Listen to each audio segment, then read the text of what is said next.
Good morning everyone. आज हमारा जो चैप्टर है वो है force and laws of motion of class ninth. ठीक है, क्लास नाइन्थ का एक चैप्टर है force and laws of motion. इस चैप्टर के अंदर हम डिटेल में देखेंगे कि रियल में फोर्स होता क्या है। ठीक है, फोर्स की डेफिनेशन देखेंगे हम, और फिर देखेंगे कि फोर्स का किसी भी बॉडी के ऊपर कितना इफेक्ट पड़ता है। देखो, बॉडी की दो कंडीशन होती है, या तो वो बॉडी हो सकती है रेस्ट के अंदर, या तो वो बॉडी हो सकती है रेस्ट के अंदर, या फिर वो एक मूविंग बॉडी हो सकती है। ठीक है, क्या हो सकती है? Moving body. तो इन दोनों कंडीशन के ऊपर फोर्स का क्या इफेक्ट पड़ता है, तो हम उस चीज को डिटेल में देखेंगे। उसके बाद हम टाइप्स देखेंगे फोर्स की, जो तुम्हारे सिलेबस के अंदर दी गई है, जिसमें दो टाइप के फोर्सेस बताई गई हैं, balance force and unbalance force. इन दोनों को भी अपन डिटेल में देखेंगे। देन फिर हम देखेंगे कि एरिस्टोटल सर ने क्या काम किया था फोर्स के ऊपर, और उनकी क्या थीसिस थी फोर्स के हिसाब से। एरिस्टोटल सर की क्या थीसिस थी, एरिस्टोटल सर की क्या थीसिस थी फोर्स के ऊपर, तो उसको डिटेल में देखेंगे। फिर इनके बाद जो गैलीलियो सर ने अपने काम किया फोर्स के ऊपर, इसके बाद जो गैलीलियो सर ने अपना काम किया फोर्स के ऊपर, उनको डिटेल में देखेंगे। और कैसे गैलीलियो सर के काम के ऊपर ही, उनके काम की थीसिस के ऊपर ही न्यूटन सर ने फर्दर एक्सपेरिमेंट किए और उन्होंने 3 लॉज दिए। ठीक है, उसके बाद न्यूटन के हम 3 लॉज पढ़ेंगे, number 1 law, number 2 law, number 3 law. तीनों इंपॉर्टेंट है, इसके डेरिवेशन देखेंगे और इनके डे टू डे लाइफ में एग्जांपल्स देखेंगे, जो तुम्हारे सिलेबस में है उनको हर चीज को कवर करेंगे अपन। ठीक है, ये सिर्फ थ्योरी क्लास है, इसके अंदर हम पूरी की पूरी थ्योरी को कवर करेंगे। ठीक है, लास्ट के अंदर मोमेंटम देखेंगे। हालांकि मोमेंट जो कंजर्वेशन ऑफ मोमेंटम है वो तुम्हारे सिलेबस से डिलीट हो गया, लेकिन एक इंट्रोडक्शन जरूरी है, याद रखना या भले ही मत रखना, लेकिन फिर भी समझ लो उस चीज को। तो सबसे पहले हम देखते हैं कि फोर्स है क्या। What is force? देखो, अगर मैं नॉर्मली तुम्हें बोलूं एकदम बच्चे की तरह, तो फोर्स एक जादू है। फोर्स क्या है? फोर्स एक जादू है। फोर्स जादू कैसे है कि अगर कोई भी बॉडी है, कोई भी ऑब्जेक्ट है, अगर वो स्टेबल है, वो रुका हुआ है, तो there is something which help this body to move. या फिर कोई भी बॉडी है, वो मूव कर रही है, वो मूव कर रही है और कुछ ऐसी चीज उस पर अप्लाई हो कि वो रुक जाए, that's also a force. Third condition, when a body move with a certain speed, और उसकी स्पीड के अंदर अगर इंक्रीज हो जाए, that thing which increases the speed of this body is also the force। और सिमिलरली साइमल्टेनियसली मैं बोल सकता हूँ इस चीज को कि अगर उसकी स्पीड है वो स्लो हो जाए, और तो जो उसकी स्पीड को जिस चीज ने स्लो किया है वो भी एक फोर्स ही है। मींस फोर्स, एक तुम्हें रफ आइडिया मिला है कि फोर्स एक ऐसी चीज है जो या तो रेस्ट वाले पार्टिकल को मोशन में ला सकता है, या फिर मोशन वाले पार्टिकल को रेस्ट में ला सकता है। मोशन वाले पार्टिकल की स्पीड को भी बढ़ा सकता है और मोशन वाले पार्टिकल की स्पीड को भी कम कर सकता है। जो चीज ये सब कर सके वो एक फोर्स है। ठीक है, ये हुई तुम्हारी ओवरव्यू। अब डिटेल में देखते हैं। सबसे पहले ये देखो कि मान लो ये जो ऑब्जेक्ट है ये एकदम रेस्ट पे था यहाँ पे, ये इंसान आया, इस बंदे ने इसको पकड़ा और खींचा, इसने इसको किया पुल, इसने इसको पुल किया इन दिस डायरेक्शन, और जैसे इसने इसको डायरेक्शन दी, इसके पास जो एनर्जी थी वो एनर्जी इस ऑब्जेक्ट के अंदर ट्रांसफर हुई और ऑब्जेक्ट इस डायरेक्शन के अंदर मूव करने लगा। ओके, समझ में आ गया? ठीक है सर, आ गया। इसके बाद हम देखते हैं कि मान लो ये जो ऑब्जेक्ट है, ये दो बंदे हैं जो ये फुटबॉल खेल रहे हैं। ये फुटबॉल मान लो इस पॉइंट पे, एक पॉइंट आएगा जिसपे इस पॉइंट पे ये रेस्ट पे है। जब ये रेस्ट पे है यहाँ पे, तो मतलब ये ऑब्जेक्ट एकदम स्टेबल है। जैसे इस बंदे ने इसको किक किया, तो ये जो बॉल है ये इस डायरेक्शन के अंदर मूव करना स्टार्ट की। ये यहां नहीं रुकती, ये आगे जाती, लेकिन इस बंदे ने इसको पैर से रोक लिया। मींस इसने कोई चीज अप्लाई की जिससे ये बॉल वापस से स्टेबल कंडीशन के अंदर आ गई, एंड अगेन इसने जब इसको किक दिया बैक डायरेक्शन के अंदर, तो ये बॉल वापस से मूव करने लगी, and so on this motion is continuously happen by the by. और ऐसा चलता रहा बार बार, इधर एंड इधर एंड इधर। तो कोई चीज जो इसको बार बार रोक रही है, फिर इसको इस डायरेक्शन में मूव करवा रही है, फिर इसको रोक रही है, फिर इस डायरेक्शन के अंदर मूव करवा रही है। Means force is something which can stop a body, force is something which can move a body, force is something which can change the direction of an object. समझ में आया? डेफिनेशन आगे देखेंगे, बस तुम समझ लो। इसके बाद मैं क्या बोल सकता हूं कि इस चीज में तुमने दो चीज देखी होगी। पहले के अंदर तुमने देखा पुल, और दूसरे के अंदर तुमने देखा पुश। ठीक है, दूसरे के अंदर तुमने देखा पुश। पुश तुमने देखा, क्या देखा कि ये इंसान इस बॉडी को खींच रहा है इस डायरेक्शन के अंदर, और ये जो बंदे हैं ये इसको किक मार रहे हैं इस साइड और इस side. Means this is the pull and this is the push. Means force is nothing but the pull and the push. किसी चीज को खींचना और किसी चीज को धक्का देना ही फोर्स होता है। डेफिनेशन देखते हैं तुम्हारे क्लास 9 के स्टैंडर्ड के हिसाब से। Force is an external effect which bring change in the motion of a body which can also be defined as a pull and push. Means detail में देखो, a force is an external affect which bring change in the motion of a body. कोई भी body move कर रही है या body उस table के अंदर है, उनके मोशन के अंदर जो भी चेंज ले आए वो फोर्स होता है। ठीक है, it may be pull, it may be push. वो पुल भी हो सकता है और वो पुश भी हो सकता है, डिपेंड करता है कि तुम किस डायरेक्शन के अंदर उसको खींच रहे हो या फिर पुश कर रहे हो या फिर धक्का दे रहे हो। ठीक है, इसके बाद हम देखते हैं कि किसके क्या क्या एग्जांपल्स हो सकते हैं। ठीक है, some examples of forces, kicking football ball. ठीक है, ओपनिंग ए ड्रॉवर, कि तुम ड्रॉवर को खींचते हो तो ड्रॉवर बाहर की डायरेक्शन में आता है तो तुम उसको क्या करते हो, पुल करते हो। और जैसे तुम फुटबॉल को किक करते हो तो तुम उसको पुश करते हो। मींस पुश का मतलब होता है धक्का देना और पुल का मतलब होता है अंदर खींचना। ठीक है, अपनी डायरेक्शन के अंदर खींचना वो पुल होता है। देन फर्दर हम देखते हैं कि इफेक्ट ऑफ फोर्स क्या होते हैं, कि फोर्स क्या क्या कर सकते हैं। Force can move a stationary body, हाँ सर, फोर्स एक स्टेशनरी बॉडी को मूव कर सकता है, कर सकता है। Force can stop a moving body, हाँ, फोर्स एक मूविंग बॉडी को भी स्टॉप कर सकता है। जैसे हमने फुटबॉल के केस में देखा कि जो बंदे यहाँ पे खेल रहे हैं, तो जब फुटबॉल यहाँ पे आता है तो उसको अपने पैर से यहाँ रोक लेता है, देन आफ्टर रुकने के बाद उसको किक करता है, तो मतलब वो स्टेशनरी बॉडी को मूव कर रहा है। और स्टेशनरी बॉडी पहले जो आ रही थी उसको रोकना means stop a moving body. A force can change the speed of a moving body, बिल्कुल। ये एक फुटबॉल स्पीड से इसके पास आई, उसने इसकी स्पीड को जीरो कर दिया, मींस हाँ उसने उसकी स्पीड को भी चेंज किया है। A force can change the direction of the moving body, yes कर सकती है, क्योंकि जो फुटबॉल इस डायरेक्शन के अंदर आ रही थी तुमने उसको वापस से किक बैक किया तो उसकी डायरेक्शन ये हो गई अब। तो मतलब हाँ, फोर्स जो है वो डायरेक्शन भी चेंज कर सकता है। Force can change the shape and the size of a moving body, yes. Force किसी की भी शेप को और उसकी साइज को चेंज कर सकता है, मूविंग बॉडी हो या स्टेशनरी बॉडी हो, डजेंट मैटर, बट वो हर चीज की साइज को चेंज कर सकता है। आगे देखते हैं, kicking a football at rest. कोई भी फुटबॉल एक रेस्ट के अंदर है, अगर रेस्ट के अंदर है तो उसको किक करना मींस तुम उसपे फोर्स लगा रहे हो। ठीक है, brakes of cycle stop it, means cycle के जो ब्रेक होते हैं वो उसको रोक देते हैं। मींस मूविंग बॉडी को एकदम रोकना भी फोर्स है, मींस ब्रेक लगाकर तुमने उस बॉडी के ऊपर, तुमने साइकिल के ऊपर एक फोर्स लगाया है। ठीक है, rolling speed decreases due to friction force, means जब भी कोई भी चीज रोल करती है, तुम किसी भी ऑब्जेक्ट को अगर मोशन के अंदर ऐसे रोल आउट करोगे या फिर किस साइड घसीटोगे, धीरे धीरे उसका ऑब्जेक्ट जो मोशन के अंदर है, धीरे धीरे जो ऑब्जेक्ट वो मोशन के अंदर है उसका मोशन धीरे धीरे स्लो हो जाएगा। That something which effect it, which stop it, that's also the force.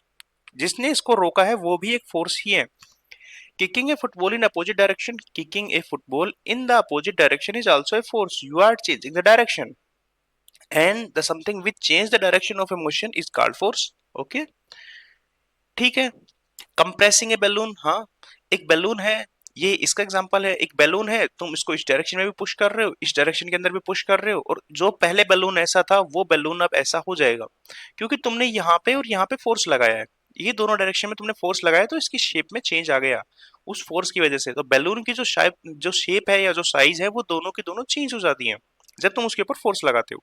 ठीक है, तो शायद तुम्हें समझ में आया कि फोर्स की डेफिनेशन क्या है, फोर्स होता क्या है। किसी भी चीज को पुश करना या पुल करना फोर्स कहलाता है। फोर्स के काफी इफेक्ट्स होते हैं, किसी भी बॉडी को जो मूव कर रही है उसको रोक सके, कोई भी बॉडी रुकी हुई है तो उसको मूव करवा सके, उसकी स्पीड के अंदर चेंज लाना, उसकी डायरेक्शन के अंदर चेंज लाना, उसकी शेप के अंदर चेंज लाना, जो भी चीज ये सारे काम कर सकती है वो फोर्स है। Okay, let's move on the next topic. इसके बाद हम देखते हैं कि फोर्स क्या है। फोर्स एक फिजिकल क्वांटिटी है और फिजिकल क्वांटिटी की क्या होती है, एक ऐसा यूनिट होती है। अब हमें फोर्स की ऐसा यूनिट पढ़नी है कि फोर्स की ऐसा यूनिट क्या होती है। देखो, तुम किसी भी बॉल को किक करते हो तो तुम्हें अगर इस बॉल को इस डायरेक्शन के अंदर भेजना है तो तुम्हें इस डायरेक्शन में फोर्स लगाना पड़ेगा। मींस फोर्स की एक डायरेक्शन है, हाँ है। अगर तुम्हें कोई भी गेट ओपन करना है, मान लो ये गेट है और तुम्हें इसको बाहर की डायरेक्शन के अंदर ओपन करना है तो तुम्हें फिक्स इसी डायरेक्शन में फोर्स लगाना पड़ेगा। अगर तुमने इस डायरेक्शन से फोर्स लगाया तो गेट इधर ओपन होगा। मींस अगर तुम्हें एक स्पेसिफिक डायरेक्शन के अंदर गेट को ओपन करना है तो तुम्हें फिक्स डायरेक्शन से ही फोर्स लगाना पड़ेगा। मींस फोर्स की डायरेक्शन मैंडेटरी है किसी भी चीज को एक स्पेसिफिक डायरेक्शन के अंदर मूव करवाने के लिए। मींस फोर्स एक वेक्टर क्वांटिटी है। फोर्स क्या है, एक फोर्स एक वेक्टर क्वांटिटी है क्योंकि उसके पास मैग्नीट्यूड है और उसको डायरेक्शन चाहिए। बिना डायरेक्शन के तुम्हें नहीं पता कि बॉडी किस डायरेक्शन के अंदर मूव करेगी, तो तुम्हें अगर एक स्पेसिफिक डायरेक्शन के अंदर बॉडी को मूव करवाना है तो तुम्हें एक स्पेसिफिक डायरेक्शन से ही फोर्स लगाना पड़ेगा। और अगर वो फोर्स एक स्पेसिफिक डायरेक्शन से लगेगा तो उस फोर्स के पास डायरेक्शन रहेगी और डायरेक्शन होने के बावजूद वो एक वेक्टर क्वांटिटी रहेगी। ठीक है, तो फोर्स की जो ऐसा यूनिट होती है वो क्या होती है, किलोग्राम मीटर पर सेकंड स्क्वायर। ये नहीं समझ में आया सर। ये कैसे निकल के आई, तो इसको थोड़ी देर के लिए छोड़ दो, न्यूटन पे आ जाओ कि फोर्स की जो एसआई यूनिट होती है वो न्यूटन होती है। सर न्यूटन को ऑनर करने के लिए दी गई है और उसको कैपिटल एन से डिनोट करते हैं। कोई भी मैग्नीट्यूड लिख देंगे हम, जैसे कि 10 और लास्ट में न्यूटन लिख देंगे, ठीक है, लास्ट में न्यूटन लिख देंगे, न्यूटन। तो मींस जो फोर्स की एसआई यूनिट है वो न्यूटन है, मींस फोर्स की जो एसआई यूनिट है वो न्यूटन है, न्यूटन, और इसको डिनोट करते हैं कैपिटल एन से। इसको अभी भूल जाओ, मैं थोड़ी देर में इसको तुम्हें समझा दूंगा, ठीक है, ये भी एसआई यूनिट होती है, लेकिन अभी इसको छोड़ दो। तुम सिर्फ याद रखो यहाँ तक कि फोर्स की जो एसआई यूनिट होती है वो न्यूटन होती है, और फोर्स क्या होता है, एक वेक्टर क्वांटिटी होती है, क्योंकि फोर्स को डायरेक्शन की जरूरत पड़ती है। क्यों? क्योंकि तुम्हें किसी भी ऑब्जेक्ट को अगर एक स्पेसिफिक डायरेक्शन में मूव करवाना है तो उसको मूव करवाने के लिए तुम्हें एक फिक्स डायरेक्शन से ही फोर्स लगाना पड़ेगा। अगर तुमने कहीं और से फोर्स लगाया तो बॉडी मूव तो करेगी, लेकिन वो उस डायरेक्शन में नहीं करेगी जहां तुम करवाना चाहते हो। इसलिए फोर्स के पास डायरेक्शन भी होती है, और डायरेक्शन होने के बाद उसके पास मैग्नीट्यूड होता है, और दोनों डायरेक्शन प्लस मैग्नीट्यूड उसको एक वेक्टर क्वांटिटी बनाते हैं, ठीक है। डायरेक्शन प्लस में जो मैग्नीट्यूड होता है वो उसको एक वेक्टर क्वांटिटी बनाता है, और फोर्स की एसआई यूनिट होती है न्यूटन, इसको डिनोट करते हैं कैपिटल एन से। यहां तक समझ में आया? ठीक है, आगे चलते हैं।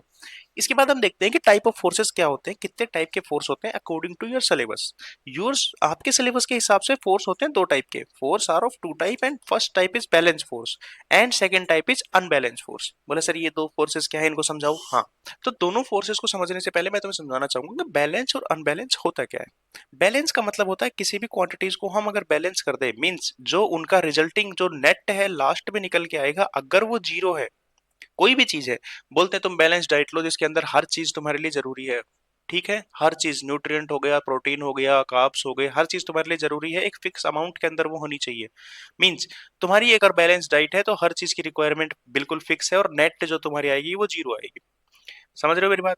बैलेंस का मतलब होता है किसी ना इधर ज्यादा ना इधर ज्यादा, दोनों साइड बराबर, एकदम इक्वल, एकदम equal.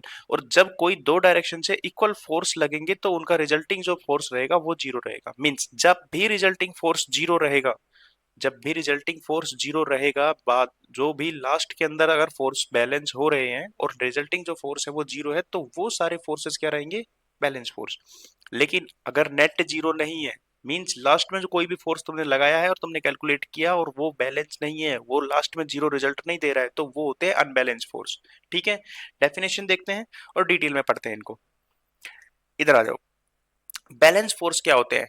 If the result of all the force acting on a body is zero. मान लो कोई भी बॉडी है ये, ठीक है, इसके ऊपर तुम यहां इस डायरेक्शन से लगा रहे हो 5 न्यूटन फोर्स, और इस डायरेक्शन से तुमने लगाया 5 न्यूटन फोर्स, और दोनों फोर्स की जो एक्सिस है, दोनों फोर्स की एक्सिस है वो सेम है, ये इधर से लग रहा है, ये इधर से लग रहा है, लेकिन ये एक्सिस सेम है, ठीक है।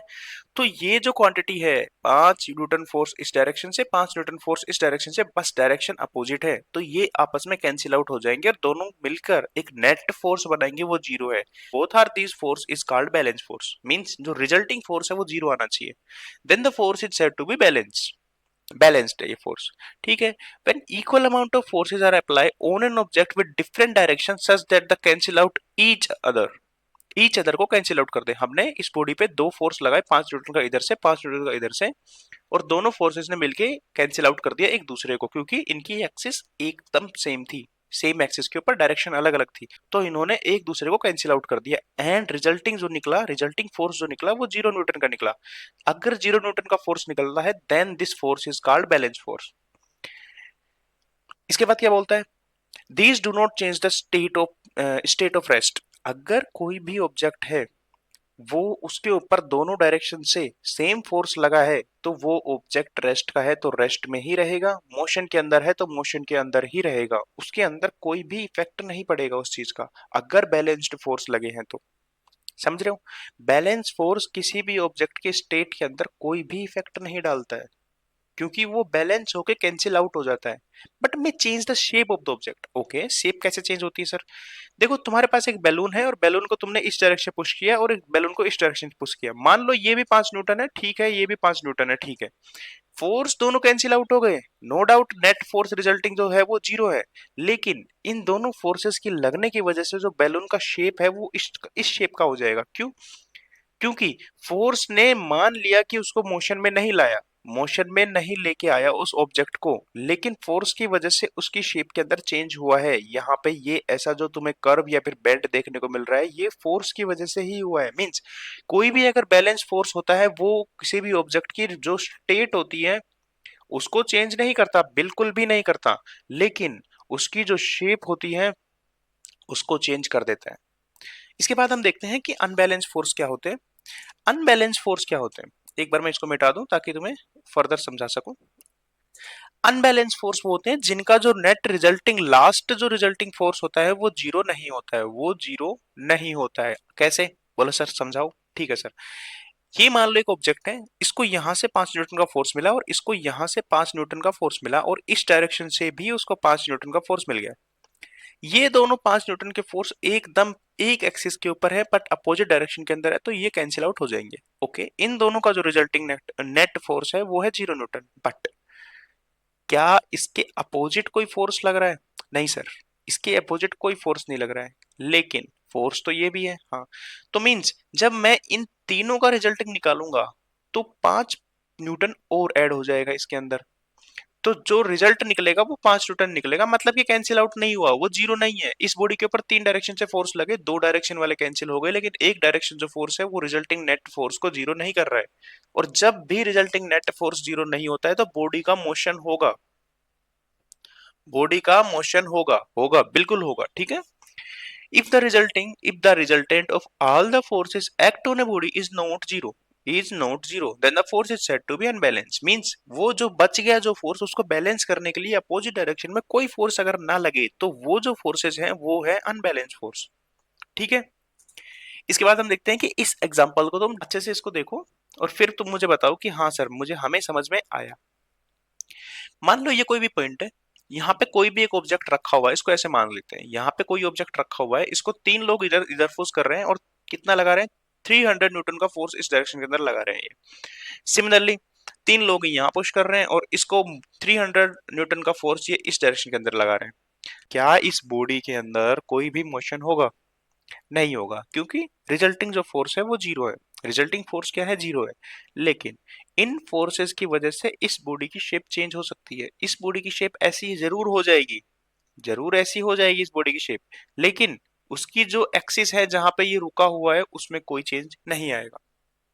सिमिलरली मान लो अगर मैं इन दोनों को हटा दूं यहां से, इन दोनों को मैंने यहां से हटा दिया, तो तुम्हें पता चलेगा कि जो बॉडी यहाँ पे थी, जो बॉडी यहाँ पे थी जिसकी ये एक्सिस थी, यहाँ पे जो रुकी हुई थी इस एक्सिस के ऊपर ये बॉडी, यहाँ पे एक डायरेक्शन के अंदर 300 न्यूटन का फोर्स लगा और दूसरी डायरेक्शन के अंदर सिर्फ 100 न्यूटन का फोर्स लगा और रिजल्टिंग फोर्स था 200 न्यूटन। और उस 200 न्यूटन की डायरेक्शन क्या थी, दिस डायरेक्शन, और इस डायरेक्शन के अंदर 200 न्यूटन का जो फोर्स लगा उससे ये ऑब्जेक्ट, ये बंदा सब इधर आ गए।